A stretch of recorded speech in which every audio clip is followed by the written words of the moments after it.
भी एक घटना घटी और उस पे बहुत चिंता हमारे साथियों ने जाहिर की।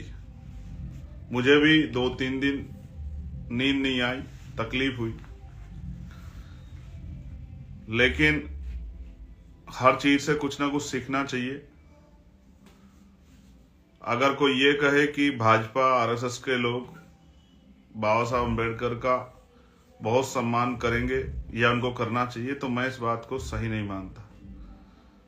जिनका पहले दिन से विरोध संविधान के प्रति, बाबा साहब अम्बेडकर के विचार के प्रति, बाबा साहब अम्बेडकर के संविधान प्रदत्त अधिकारों के प्रति रहा, उनसे मैं ज्यादा उम्मीद नहीं करता हूं।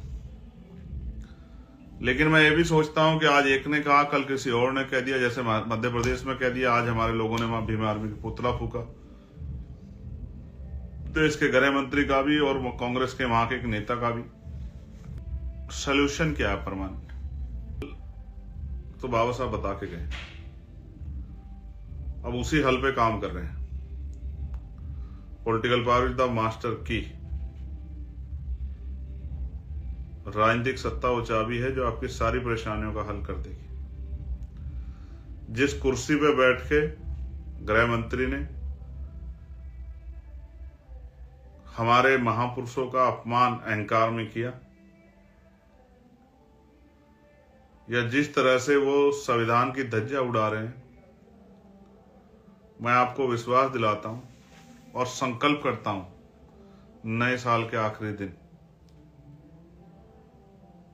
कि अगले 2 साल हम लोग इतनी मेहनत करेंगे कि रड़ काट देंगे हम लोग अगले 2 साल मेहनत करके। यह है इसका परमानेंट सोल्यूशन। जिस पॉलिटिकल पावर पे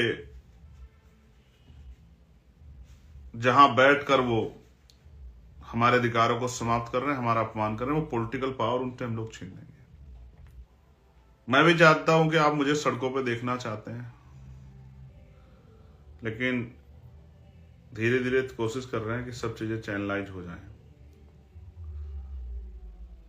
जिनसे मुकाबला है वो बहुत शक्तिशाली हैं। सत्ता, साधन, संसाधन, मीडिया, माफिया, सब उनके पास है।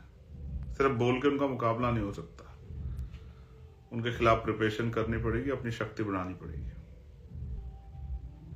मैं अपने हर एक साथी से कहना चाहता हूं, कमर कस ले और आइए मेरे साथ हाथ बढ़ा के संकल्प लीजिए। अगर अपने महापुरुषों के अपमान का बदला लेना चाहते हैं तो मेरे साथ संकल्प कीजिए कि हम जब तक इस तानाशाही सत्ता को उखाड़ के नहीं फेंकेंगे, तब तक चैन से नहीं बैठेंगे। एक दिन के आंदोलन से काम नहीं चलेगा। अब समाज में कुछ लोगों को बलिदान देने के लिए तैयार होना पड़ेगा, और वो बलिदान, ये जो क्रांति है 21वीं सदी की, ये गोली से नहीं कलम से लिखी जाएगी। और कलम की शक्ति से ही और अपने जीवन को बलिदान यानी कि समर्पित करके समाज के लिए हम लोग इस महापुरुषों के कारवा को पूरा करने का काम करेंगे।